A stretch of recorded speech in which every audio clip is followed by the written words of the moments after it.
Hello students, आज का session जो है वो है basically road map to your JEE Mains 2025 April session. क्योंकि मेंस का जैन सेशन हो चुका है, बोर्ड्स के एग्जाम्स चल ही रहे हैं, अब दोनों को साथ में लेकर चलना पड़ेगा जेई मेन की प्रिपरेशन और बोर्ड एग्जाम्स को भी। जेई मेन की प्रिपरेशन के साथ साथ हमें जेई एडवांस के लिए भी अभी से लग जाना है, and for that you should have a proper plan. So road map क्या रहेगा इस पूरे प्रिपरेशन के लिए, let's follow that. First thing first, you should believe on yourself because only you can change your future and you can make your dreams come true. That's it. ये confidence थोड़ा लाना पड़ेगा। क्यों लाना पड़ेगा? क्योंकि मेंस का जो जनवरी अटेम्प्ट था वो हो सकता है किसी का बहुत अच्छा गया हो सकता है किसी का काफ़ी खराब गया हो। सो उसको लेकर टेंशन नहीं करना है, पैनिक नहीं करना है कि हमारा मेंस का जो फर्स्ट अटेम्प्ट है वो तो खराब हो गया है, अब सेकंड अटेम्प्ट भी नहीं होगा, सेकंड वाला टफ आता है, एडवांस तो हो ही नहीं पाएगा क्योंकि मैं उस लेवल का हूँ ही नहीं। इस तरह के सेल्फ डाउट बहुत ही ज़्यादा स्टूडेंट्स को होता है। यू हैव टू अवॉइड दोस। भाई थोड़ा कॉन्फिडेंस लाना पड़ेगा। हो गया, फिर से करेंगे, जोश के साथ करेंगे और इस बार बहुत अच्छे मार्क्स, बहुत अच्छा परसेंटाइल लेकर आएंगे। तो बिल्कुल भी पैनिक नहीं करना है। जो हो चुका। मेंस की प्रिपरेशन आप अभी भी कर सकते हो, एडवांस में अच्छी रैंक अभी भी ला सकते हो, बोर्ड्स भी बैलेंस कर सकते हो। You just need a proper plan. ठीक है। सो सबसे पहला पॉइंट, इफेक्टिव स्टडी अप्रोच के लिए क्या चाहिए हमारे पास, ऐसे कौन सी चीज़ें होनी चाहिए, कौन से इंफॉर्मेशन हमें चाहिए जिसके बेसिस पर एक इफेक्टिव स्टडी अप्रोच हमें मिलेगी। First thing first, self realization. मैंने पहले ही बोला था सेल्फ रियलाइजेशन बहुत ज़्यादा ज़रूरी है, बट सेल्फ रियलाइजेशन का मतलब ये नहीं कि तुम अपना कॉन्फिडेंस लूज़ कर रहे हो। सेल्फ रियलाइजेशन में यहाँ पर सबसे पहले ये समझना है गलती हुई है। देयर आर स्टूडेंट्स 100% आइल ला के बैठे हुए हैं, तो भाई आप तो एडवांस का प्रिपरेशन करो और कुछ नहीं, बस एडवांस के लिए लग जाना है। लेकिन देयर आर फ्यू जिनके 98% आइल आए हैं, 96 आए हैं। ये कमी कहाँ रही? आखिर क्यों वो 2% मिस हुआ, 4% मिस हुआ? कुछ ऐसे भी हैं जिनके 90% आइल से भी काफ़ी कम है।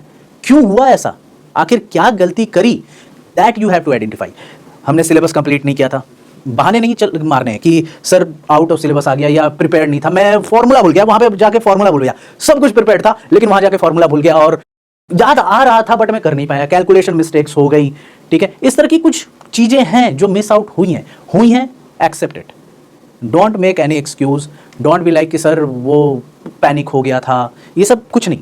हो गया, दोबारा नहीं हो। You have to make sure about that. ये मेक श्योर करना है और उसके लिए पहले तो सेल्फ रियलाइजेशन बहुत ज़्यादा इंपॉर्टेंट है। यू शुड बिलीव कि हाँ कर सकते हैं, अभी भी कर सकते हैं। थोड़ी सी गलती हो गई थी, क्या गलती हुई थी, that you have to accept it. हमने सिलेबस कंप्लीट नहीं किया था, हम थ्योरी करके चले गए थे। प्रॉब्लम प्रैक्टिस जो है एनफ नहीं करी थी, जरूरत थी करने की बट हमने नहीं किया। हमने सोचा कि फॉर्मूले याद कर लेंगे, उसी के बेसिस पे हो जाएगा। जब क्वेश्चंस प्रैक्टिस कर रहे थे तो कैलकुलेटर यूज किया करते थे, जिसकी वजह से एग्जाम में कैलकुलेशन नहीं हो पाई ढंग से। These all points you have to check and accept it. ये सारी की सारी जनवरी सेशन के एनालिसिस से तुम्हें मिलेगी। Next point will be your time management. Time management boards का और जेई मेंस का दोनों का साथ में चल रहा है, क्योंकि देखो अब मेंस का जो सेकंड सेशन आना है अप्रैल में, बोर्ड्स खत्म होंगे, कुछ ही टाइम बाद मेंस का सेकंड सेशन स्टार्ट हो जाएगा। तो इसी ड्यूरेशन में हमें दोनों की प्रिपरेशन करनी है। नॉट ओनली दैट, एडवांस के लिए अपने आप बूस्टअप भी करना है अपने आप को। सो बहुत कुछ चाहिए, प्लान करना पड़ेगा, ये टाइम हमें मैनेज करना पड़ेगा क्योंकि कहीं और से टाइम नहीं आने वाला।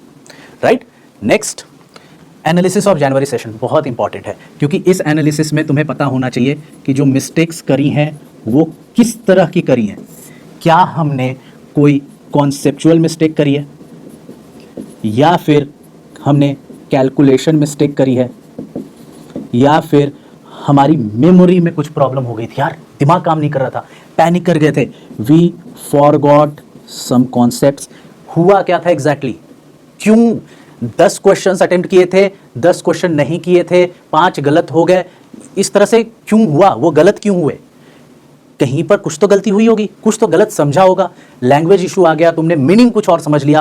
टू द पॉइंट, हुआ क्या था? क्योंकि एक बार जब पता चल जाएगा कि हुआ क्या था, then we can rectify ourselves. तब हम अपने आप को सुधार सकते हैं, चेक कर सकते हैं कि और बेटर कैसे करें। राइट। उसके बाद की प्रिपरेशन इनसाइट्स बहुत ज़्यादा ज़रूरी है। प्रिपेयर करना है, प्लानिंग करनी है, बट किन पॉइंट्स को ध्यान में रखते हुए करनी है ये भी तो देखना है। अगर वही नहीं पता तो रैंडमली एक लिस्ट बन जाएगी, 20 घंटे पढ़ेंगे दिन के, 15 घंटे पढ़ेंगे दिन के, ख्याली पुलाव बन जाएगा, बट कुछ भी पॉजिटिव नहीं होगा। हम बैठ गए दिन भर सर सवाल ही सॉल्व किया था हमने, बट तुमने 90% वो क्वेश्चन सॉल्व किए जो तुम्हें ऑलरेडी आते थे, तो वो 10% का इंप्रूवमेंट होगा, 100% का इंप्रूवमेंट नहीं होने वाला। वो तभी हो पाएगा जब वहां पर काम करोगे where you have your weakness. जिन टॉपिक्स में, जिन कॉन्सेप्ट्स में प्रॉब्लम है, वीकनेस है, भूल रहे हो, मिस्टेक्स कर रहे हो, उनको सही करना है, क्योंकि जो सही कर रहे हो वो तो कर ही रहे हो, you are good at that. So key preparation insights में हमें वो चीज भी ध्यान देनी है, and this all will lead to April session strategy.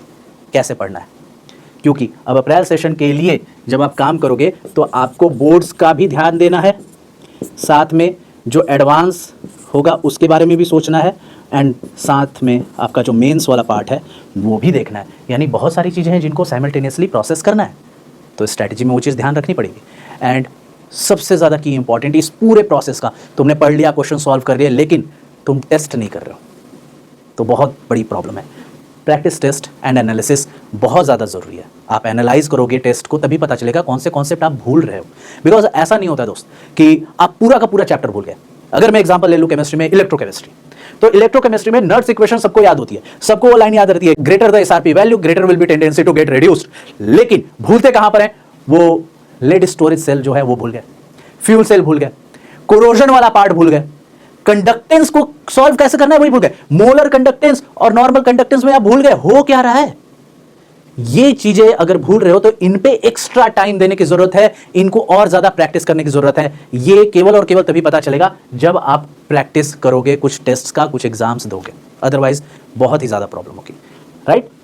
So starting with self realization and responsibility. आपको समझना है क्या गलतियां हो रही हैं, क्या नहीं हो रही है। वो कैसे होगा, आपको स्टार्ट करना है जनवरी सेशन की एनालिसिस से, क्या सिलेबस हुआ था, प्रॉब्लम कितने प्रैक्टिस करी थी, ये सब देखना है।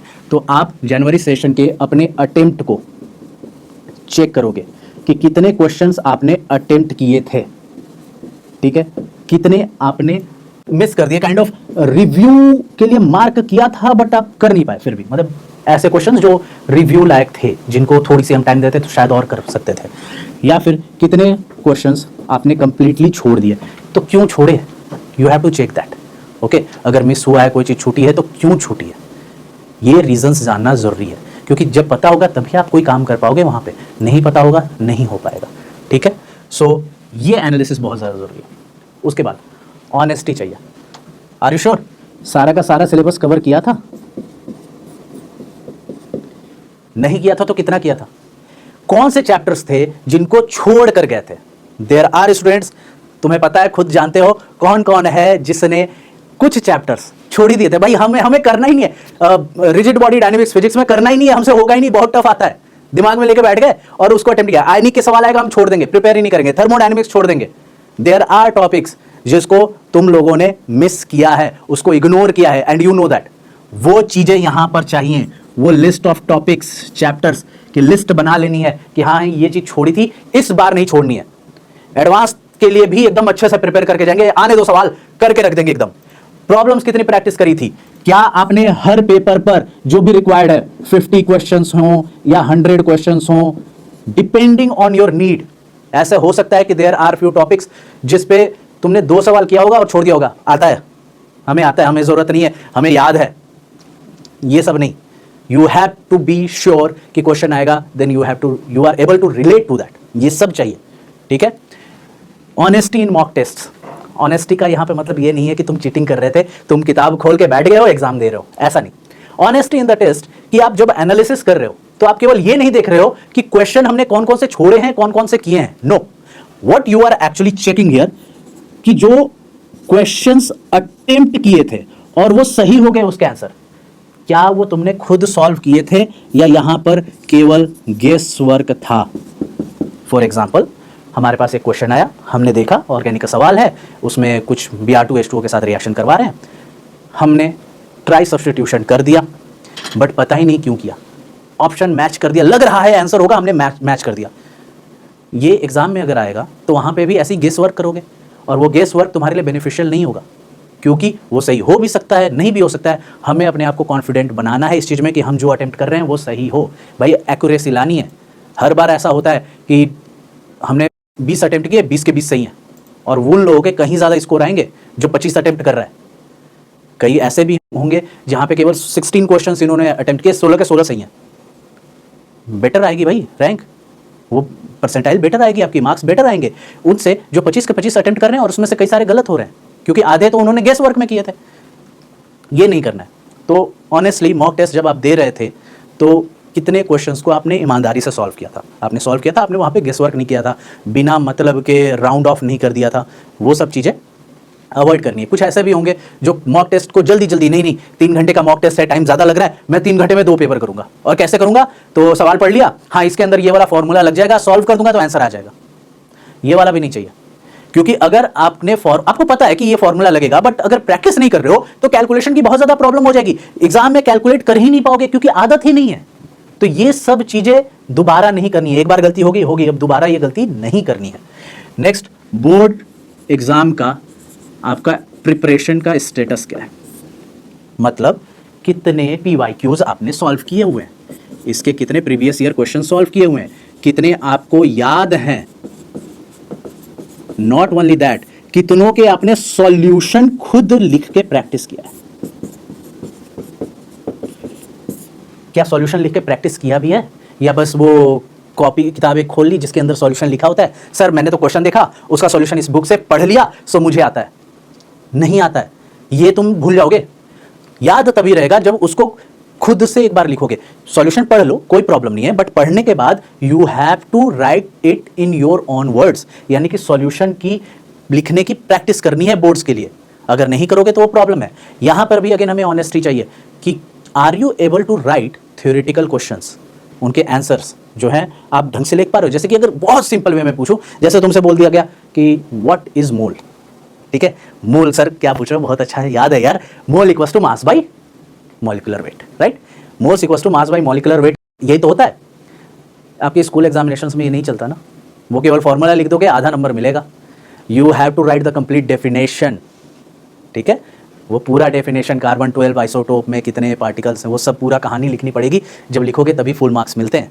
सो वो लिख पा रहे हो कि नहीं लिख पा रहे हो, इक्विवेलेंट की डेफिनेशन क्या वो लिख पा रहे हो, नहीं लिख पा रहे हो। तुमसे राउट्स लॉ पूछ दिया, क्या राउट्स लॉ अच्छे से लिख पा रहे हो, ठीक है, फॉर्मूला केवल नहीं, वो एक्सप्रेशन नहीं चाहिए, अच्छे से चाहिए, ठीक है। नहीं लिख पा रहे हो, then you need to practice that, ठीक है। These are the self realizations thing जो चाहिए। एक बार जब ये चीजें सेटअप हो गई, now you are ready to go to the next step, that is for balancing board exam as JEE. आपको कुछ प्रिपेयर करना पड़ेगा, टाइम मैनेजमेंट। भाई कैलेंडर बनाना ही पड़ेगा। कैलेंडर बनाओ एक, कैसे भी, पेपर पे, एक्सेल शीट पे, जैसे तुम्हारी मर्जी हो। उसमें सबसे पहले मार्क करो कि तुम्हारे बोर्ड एग्जाम के डेट्स कौन से हैं।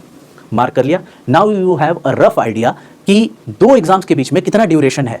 अगर मेरे पास 2 एग्जाम्स के बीच में केवल 2 दिन का गैप है, then definitely I need to give time for this exam.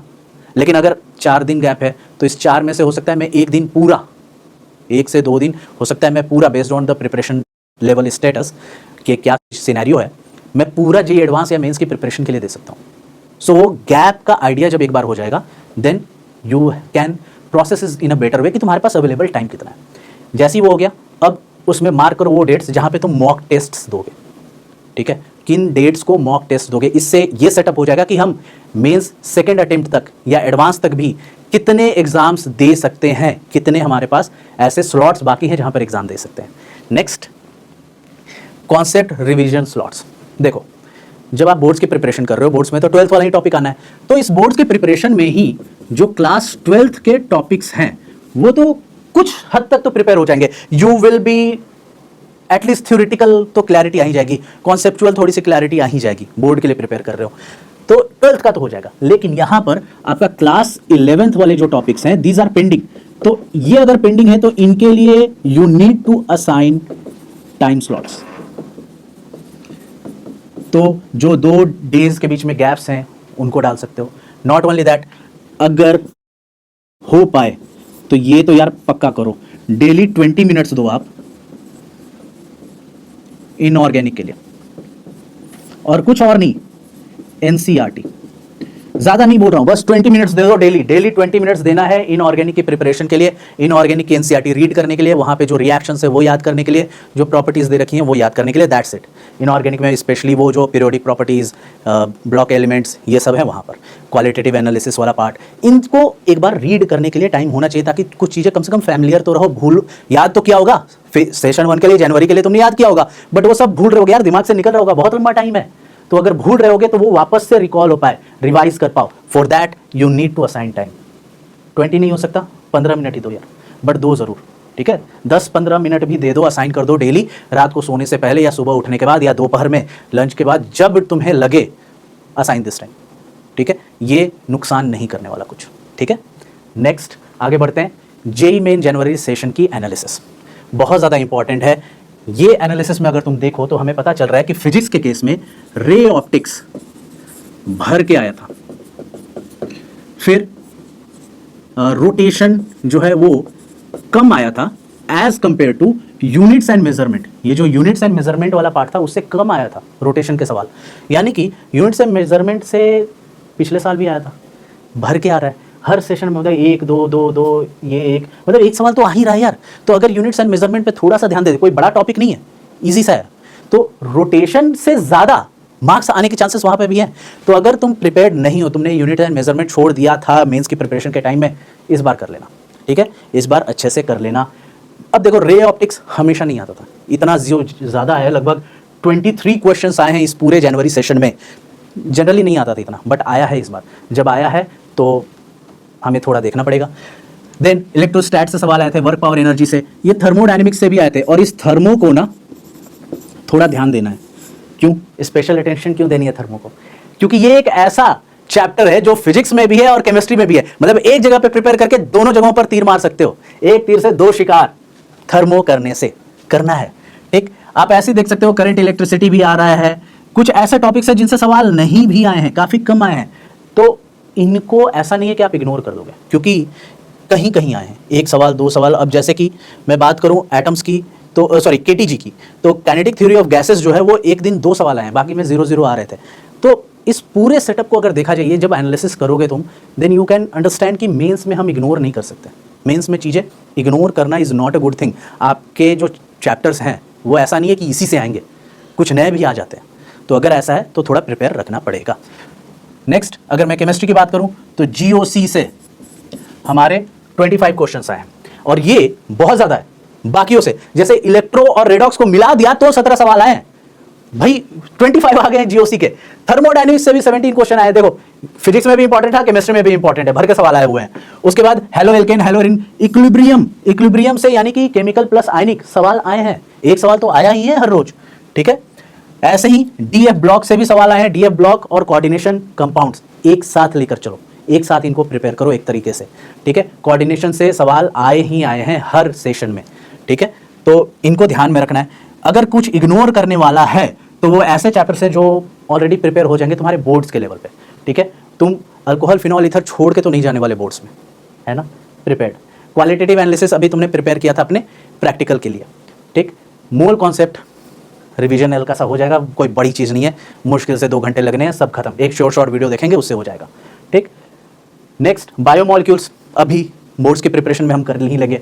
P block group 13 to 18 पूरा ही ले लिया गया है, बट 12th वाला पार्ट भी ज़्यादा ही है, ठीक? तो इन एनालिसिस के बेसिस पे यू कैन डू बेटर, ठीक?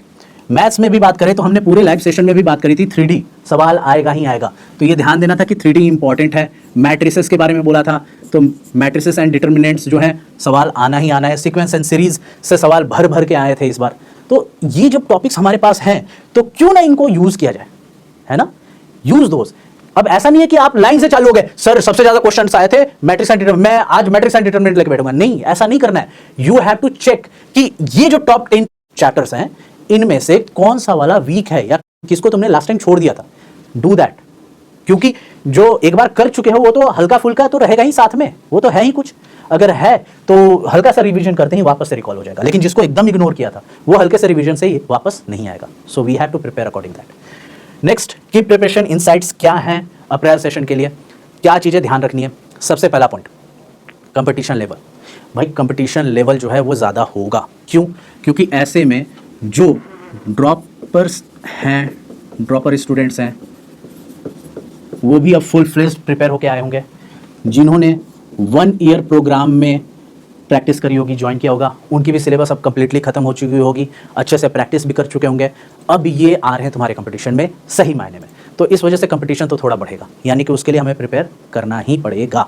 Next, syllabus covering. जो आपने वीक टॉपिक्स हैं जिनको आपने पिछली बार नहीं पढ़ा था और यू लेफ्ट दोज आउट और you are not confident enough, you have to cover those weak topics and you have to practice problems on those weak topics specially उन्हीं को ध्यान देना, एकदम मतलब पहले तो उन्हीं को ध्यान देना है, प्रायोरिटी दो, ठीक है। क्योंकि जो ऑलरेडी आता है वो हल्के से रिवीजन से थोड़े बहुत क्वेश्चन करने से हो जाएगा, और वो क्वेश्चंस जो हैं वो आपको मिल जाएंगे ये रिगरस टेस्टिंग से, ठीक है। हाई वेटेज टॉपिक्स हमने लिस्ट अप कर ही लिए, और जो प्रॉब्लम सॉल्विंग कॉन्फिडेंस है वो हम बूस्ट अप कर लेंगे बाय गिविंग टेस्ट्स। तो टेस्ट्स भर के देने, ठीक है, भर के टेस्ट दो, उनसे एनालिसिस करो, उससे पता चलेगा कि कौन से टॉपिक्स तुम्हारे वीक हैं और प्रॉब्लम सॉल्व करने में कॉन्फिडेंस भी आएगा, ठीक है। नेक्स्ट, अब अप्रैल सेशन की स्ट्रैटेजी पे बात कर लेते हैं। उसके लिए तुम्हें ध्यान रखना होगा कि तुम्हारा परसेंटाइल क्या आया था मेंस के फर्स्ट अटेम्प्ट में, यानी जैन सेशन में। देयर विल बी स्टूडेंट्स जिनके 98.5 परसेंटाइल या उससे ज़्यादा आए होंगे। भाई आपको फोकस करना है बोर्ड्स पे एंड जेई एडवांस पे, पहले ध्यान इनको दो, जे एडवांस और बोर्ड्स पे, क्योंकि मेंस सेकंड अटेम्प्ट में कुछ बहुत ज़्यादा रिक्वायरमेंट नहीं है तुम्हारे लिए। You are already getting the rank, not only that, क्योंकि तुम ऑलरेडी इतना बेटर परफॉर्म किए हुए हो, that means you are prepared enough. जो एडवांस के लिए प्रिपरेशन करोगे उसी प्रिपरेशन के बेसिस पे प्लस बोर्ड्स में जो कवर हुआ इन दोनों के बेसिस पे सेकंड अटेम्प्ट जो है बढ़िया जाएगा, अप्रैल सेशन उस पर हैंडल कर लोगे। थोड़े प्रैक्टिस करनी है, वो टेस्ट से होना ही है, टेस्ट का मैं सेटअप बताऊंगा कैसे करना है, ठीक। तो आपको बोर्ड्स की प्रिपरेशन टाइमिंग कितना देना है, कितने भी अच्छे हो, minimum 30% of your study hours per day का जो स्टडी आवर्स है कम से कम 30% बोर्ड्स के लिए दोगे मिनिमम, ठीक है। जेई एडवांस के लिए भी अगेन मिनिमम 40% दोगे ही दोगे पर डे, ठीक है। यानी कि अगर 10 घंटे पढ़ रहे हो तो कम से कम 3 घंटा तो बोर्ड्स को देना ही देना है, चाहे तुम बहुत कॉन्फिडेंस हो कि हमको सब आता है, फिर भी देना है 30%, 3 घंटे। जे एडवांस के क्वेश्चन सॉल्विंग प्रैक्टिस के लिए 4 घंटे मिनिमम देना ही देना है।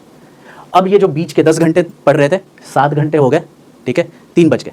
अब ये 3 घंटे बेस्ड ऑन योर रिक्वायरमेंट, अगर बोर्ड्स वीक हो रहा है तो उधर दे दो, अगर एडवांस में तुम्हें लग रहा है कि नहीं जरूरत है तो इधर दे दो, क्योंकि हर स्टूडेंट का अलग होता है लेवल, तो अपना लेवल खुद आइडेंटिफाई करो एंड यूज दिस, ठीक है। दोनों कवर अप होंगे। नेक्स्ट, जिनके भाई 94 परसेंटाइल से 98.5 परसेंटाइल है, तुम्हारी रैंक जो है वो ठीक ठाक है बट इंप्रूव हो सकती है, तो आपको बोर्ड्स की तो प्रिपरेशन करनी ही करनी है, आपको जेई मेन की भी करनी है एंड जेई एडवांस की भी करनी है। अब अगेन टाइम कैसे डिस्ट्रीब्यूट करें, अगेन अपने लेवल में 30% मिनिमम इसको तो देना ही देना है। अब जो ये दोनों कंबाइंड है इनको आपको 50% टाइमिंग देनी है and based on your tests और रिक्वायरमेंट अगेन हम अलोकेट करेंगे इनको टाइम, ठीक है। बट मिनिमम 50% देना ही है, क्योंकि मेंस के लिए भी आपको एक्स्ट्रा पढ़ना होगा, कुछ टॉपिक्स याद करने होंगे, फॉर्मूले याद करने होंगे जो आप भूल रहे हो। एंड लास्ट, जिनका 94 परसेंटाइल से नीचे आया है, बस you have to specially focus on your boards, कम से कम 50% टाइम दोगे आप बोर्ड्स को, and then we have JEE Mains second session के लिए आप 50% टाइम दोगे, ठीक है। मिनिमम लिखने की ज़रूरत ही नहीं है, 50% अपने स्टडी आवर्स का जो है वो दोगे, आधा आधा बांट देना है, ठीक है। क्योंकि पक्का अगर ये सिचुएशन है तो भाई तुम्हारे बोर्ड्स में भी रिक्वायरमेंट है, बहुत ज़्यादा ज़रूरी है, और इधर भी ज़रूरी है। अगर लगे कि तुम बोर्ड्स का कवर अप नहीं कर पा रहे हो, क्योंकि अभी बोर्ड्स एग्जाम चल रहे हैं, दैट्स वाई ये वाला टाइम बढ़ा सकते हो, ठीक है, ये वाला बढ़ा सकते हो। बट अगेन जेई मेन को इग्नोर नहीं करना है बिल्कुल भी, कोई भी, इट डजेंट मैटर कौन से कैटेगरी में अप्लाई कर रहे हो, किसी भी एक चीज को, बोर्ड्स को या जेई को कंप्लीटली इग्नोर नहीं करना है, दोनों को बिल्कुल, मतलब कि ऐसा नहीं केवल बोर्ड्स का कर रहे हैं या केवल जेई का कर रहे हैं, ऐसा नहीं चाहिए, दोनों साथ में लेकर चलना है, कोई भी छोड़ोगे तो नुकसान होगा, ठीक है। नाउ प्रिपरेशन का जो स्टडी की तरीका है वो क्या रख सकते हैं हम, तो उसको रखने के लिए भाई हम पेपर्स के टर्म्स में मैं बात कर लेता हूं, क्योंकि that will be the best way. कितने पेपर्स किसको करने हैं, अगर आप 98.5 परसेंटाइल प्लस वाले हो, in that case JEE advance के पेपर और जेई मेन के पेपर कैसे करने हैं।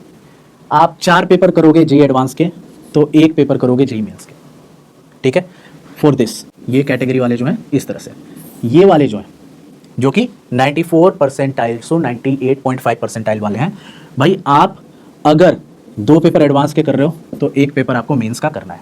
ऐसे अगेन इनकी बात करें 94 परसेंटाइल वालों की, तो दोस्त आप 1 एडवांस का पेपर कर रहे हो ना, तो कम से कम 3 पेपर मेंस के करने हैं। उल्टा प्रायोरिटी मेंस है, ठीक है, ये ध्यान रखना। बेस्ड ऑन योर परसेंटाइल ये पैटर्न डिसाइड हो रहा है। मैंने पेपर्स के टर्म्स में बात करी है। अब हर पेपर में क्वेश्चंस हैं भर के, किसी में 18 होंगे, एडवांस वाले में 18 होंगे एक पेपर में, किसी में 19 भी होंगे, किसी में 17 भी होंगे, मेंस वाले में 25 होंगे। अगर पुराना वाले पैटर्न पे कोई करने लगे तो 30 क्वेश्चंस भी मिलेंगे। सो सारे करने हैं, ठीक है। प्रैक्टिस चलनी चाहिए, रुकनी नहीं है। नेक्स्ट टेस्ट की प्रैक्टिस करनी है और एनालिसिस करनी है। इसके लिए मॉक टेस्ट लोगे, पार्ट टेस्ट, फुल टेस्ट, मतलब कि पार्ट सिलेबस, ठीक है, 4 चैप्टर्स को मिलाकर एक टेस्ट, या फुल सिलेबस टेस्ट, दोनों होने। उसके बाद आप उसके एनालिसिस करोगे जो आपने अटेम्प्ट करी है, कितने क्वेश्चन सही किए, कितने गलत किए, कितने आते थे, कितने में गेस वर्क किया, कहाँ पर क्वेश्चन भूले हो, मतलब कि वो सॉल्यूशन क्यों गलत हुआ, कैलकुलेशन मिस्टेक हुई, क्या प्रॉब्लम क्या आई, सो दैट उसको सुधार सके, उस पर फोकस थोड़ा सा रख सकें। And then we have memorization and revision of concept. आपको याद करना है, जो गलतियाँ हो गई, जो कॉन्सेप्ट भूल गए, उनको याद करोगे, ठीक है, बहुत इंपॉर्टेंट है। सो ये पार्ट है जो करना है। लेकिन किस दिन, हल्का सा एक सजेशन है, अगर बेनिफिशियल लगे यूज करो। जो मॉक टेस्ट हैं आपको कब करने हैं? मान लो तुम्हारे बोर्ड का एग्जाम है, ठीक है, बोर्ड का कोई एग्जाम है जो हुआ ट्यूसडे को। अगर ट्यूसडे को एग्जाम हुआ तो आप शाम तक आ जाओगे यार घर, एग्जाम देकर। शाम को आकर सेम डे इवनिंग में, मतलब कि जब भी आप आए 6 बजे 7 बजे, जब भी घर आए, आने के बाद एक मॉक टेस्ट उसी दिन दो। एक मॉक टेस्ट दो, आराम से 3 घंटे का सेशन लगाओ, टेस्ट दो। उसके बाद सेम डे एनालिसिस करो, जो मिस्टेक्स हैं उनको लिख लो, एक टॉपिक पे कर लो ऐसे। अब नेक्स्ट डे देखो, नेक्स्ट डे तो तुम्हारा कोई एग्जाम है नहीं, ठीक है। अगर मैं नेक्स्ट डे की बात करूं तो नेक्स्ट डे कोई एग्जाम तो है नहीं बोर्ड का, ठीक। तो नेक्स्ट डे करोगे क्या? नेक्स्ट डे एक तो पहले बोर्ड्स वाली चीज तो करनी ही करनी है। तो बोर्ड्स के जो पीवाईक्यू बेस्ड हैं, पीवाईक्यूज हैं, उनके सॉल्यूशंस याद करना, उनके सॉल्यूशंस लिखना, प्रैक्टिस करना, वो काम करना है। इसके अलावा आप ये जो एनालिसिस करी है, इसी के बेस पे आप स्टडी करोगे, इसी के बेस पे क्वेश्चंस सॉल्व करनी है, कॉन्सेप्ट्स जो भूले हो उनके फॉर्मूले याद करने हैं, जो भी रिक्वायरमेंट है वो वहां पर करनी है, ठीक। तो ये हो गया, एनालिसिस हो गया, and memorisation and revision of concept भी हो गया। इस वाले पार्ट के लिए थोड़ा सा एक्स्ट्रा अटेंशन दे देना कि जो लिस्ट बनाई है, ठीक है, लिस्ट ऑफ मिस्टेक्स बोल लो। इन मिस्टेक्स की जो लिस्ट है ना, ये एक्चुअली तुम्हारे लिए अपॉर्चुनिटी है, यूज इट। ये अपॉर्चुनिटी है बस, क्योंकि तुम्हें पता है कि ये गलतियां हमने करी हैं, रिपीटेटिवली करी है, जनवरी सेशन में भी करी थी, मॉक टेस्ट में भी कर रहे हैं, यानी ये फिर से कर सकते हैं। उनको याद करो, सुधारो, बहुत ज्यादा इंपॉर्टेंट है। तो ये अपॉर्चुनिटी को मिस नहीं करना है, इसी से तुम्हारा इंप्रूवमेंट होने वाला है, ठीक है। तो ये पूरा सेटअप करने से अपना ये जो साइकिल था, ठीक है, इफेक्टिव स्टडी अप्रोच का ये साइकिल पूरा हुआ। रियलाइजेशन किया, पूरा प्लानिंग करी, टेस्ट लिया, टेस्ट के बाद जो एनालिसिस करी ना, वो फिर से सेल्फ रियलाइजेशन, ये पूरा साइकिल चलता रहेगा। सो इस तरीके से अपना पूरा सेशन की जो प्लानिंग है, प्रिपरेशन प्लानिंग है, वो कंप्लीट होगी, and we have to finish it up on time, ठीक है। तो भाई बिल्कुल भी पैनिक नहीं करना है, तुम अभी भी बहुत अच्छे मार्क्स ला सकते हो, बहुत अच्छे परसेंटाइल ला सकते हो, एंड एडवांस में भी अच्छी रैंक ला सकते हो। All you have to do is keep working on yourself. अपने आप को पहचानो, कहाँ गलतियाँ हो रही हैं उनको सुधारो, और उसके बेसिस पे क्वेश्चन सॉल्व करते जाओ। केवल थ्योरी से नहीं होगा, थ्योरी से अपना बोर्ड्स में हेल्प मिलता है, बट जब आप मेंस के लिए और एडवांस की बात कर रहे हो तो थ्योरी पढ़ने के साथ साथ उसके क्वेश्चंस की प्रैक्टिस करनी पड़ेगी। Don't ignore that, problem practice is the key here, ठीक है। So concluding this session, I hope this was very helpful to you. मिलते हैं आगे ऐसे ही सेशंस में। All the best.